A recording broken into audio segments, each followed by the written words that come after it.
Bonjour tout le monde, donc aujourd'hui une petite vidéo sur comment démonter un compteur 308. Donc je vous invite à regarder ma précédente vidéo pour le retirer de la voiture. Hein, on voit bien ici les petites encoches où il faut passer avec le petit tournevis, hein, pour l'enlever. Donc vous regardez ma précédente vidéo, vous allez voir, c'est pas très compliqué. Donc là maintenant on va procéder au démontage. Donc le démontage du tachot pour pouvoir accéder à l'EPROM 95020. Donc voilà, allez, c'est parti. Pour ça, on a des petits tétons, vous voyez, il faut passer dedans avec le tournevis. On arrive à le voir là.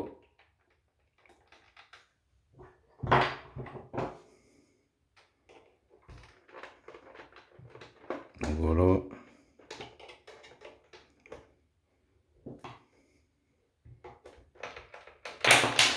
Ici, c'est la partie la plus dure. Voilà. On va essayer d'éclipser.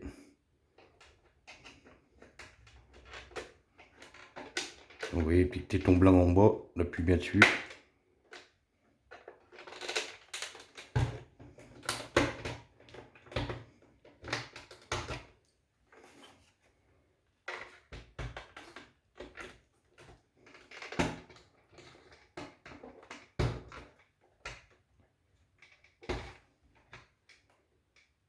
On regarde bien de partout. Donc mon là il est déboîté. Derrière, et juste devant, il est un peu plus dur. Voilà.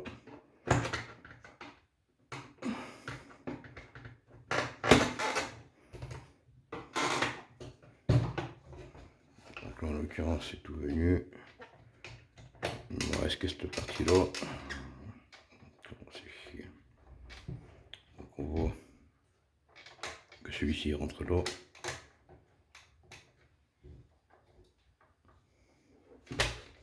Donc ici, voilà, et hop, ouverture du cadran déjà.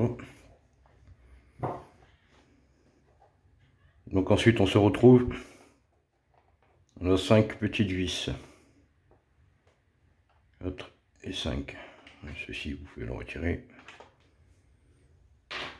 Donc on va retirer ces 5 vis là.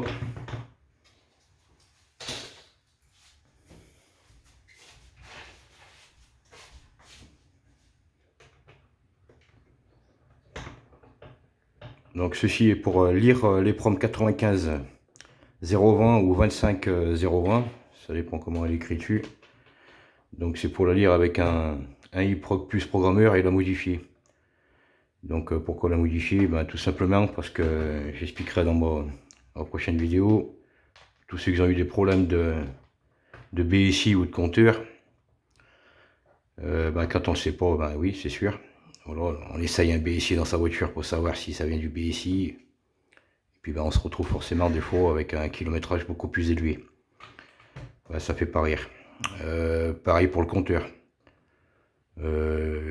J'ai eu le cas, je connais le cas, donc voilà, compteur noir. Il y a des compteurs blancs qui s'adaptent parfaitement sur la 308. Le problème c'est que si l'autre il affiche un exemple à 120 000 km et que le blanc vous savez pas combien de kilomètres il a, ou vous savez tout simplement qu'il fallait pas le brancher, il va prendre des kilomètres du blanc. Donc votre BSI va prendre le kilométrage le plus fort, quoi, le supérieur.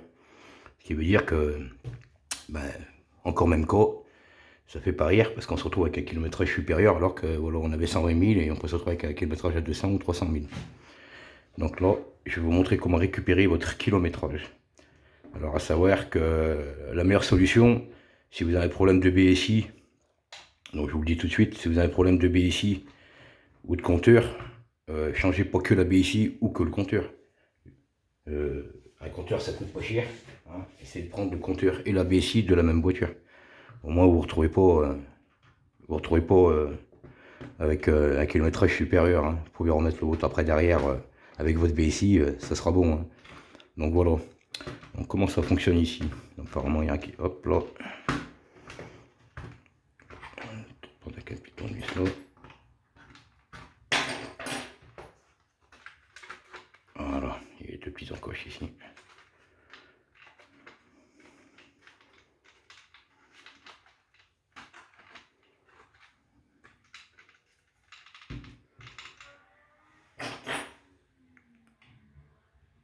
et ici en haut. Oui.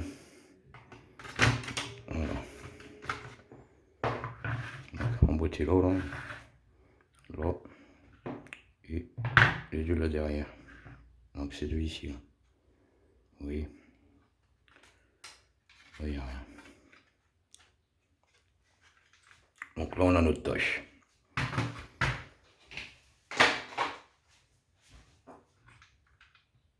Donc il faut accéder à l'EPROM. Donc on voit bien ici qu'il n'y en a pas. Elle est de l'autre côté. Donc on a les petits tétons là. Et ici là. Vous voyez ces quatre là. C'est le cadran là.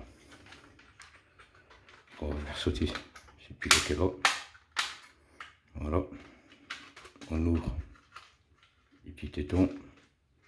Alors allez-y très doucement, hein. C'est du Peugeot. C'est du français, c'est très fragile.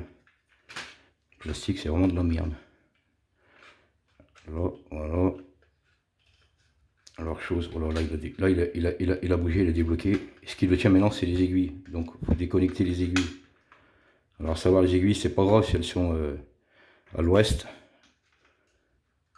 Parce qu'on peut les remettre facilement comme il faut, bien droite. Donc voilà. Il faut qu'on mette un coup de... De toute façon pour le test, je ne remettrai pas les aiguilles. Comme ça va se recalibrer. Donc quand je vais redébrancher, j'aurai plus qu'à les remettre correctement. Donc là on peut l'ouvrir apparemment. Non, c'est où que ça tient ça? Si. Ah, il tenait par celui-là. Donc voilà. Notre EPROM elle est ici. C'est la seule, la plus petite que je vois, à 8 pattes. Voilà. Donc voilà l'EPROM.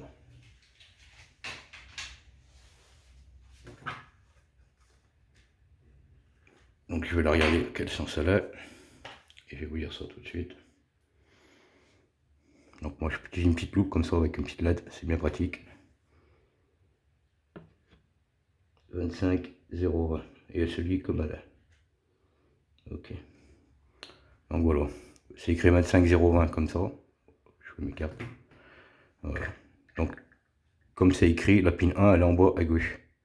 Voilà. Donc à savoir quand on lit une EPROM, quand on la lit normalement, bah, la pin 1 elle est en bas à gauche. Je sais pas pourquoi, mais apparemment c'est toujours comme ça. Donc la pin 1 à gauche. Donc c'est très important pour le programmeur. Il est important de la repérer pour pouvoir la remettre correctement. Je lui ferai un petit point de peinture entre temps, histoire de bien la repérer pour la remettre correctement sans galérer. Donc voilà comment on démonte un compteur de 308 pour accéder à l'EPROM. Donc vous n'avez plus qu'à la dessouder avec une station à air chaud. Donc pour ça, bah, j'ai dû faire des vidéos où on dessoud justement ce genre d'EPROM. Donc voilà. Donc allez, je vais aller modifier ça. Je vous dis à plus tard.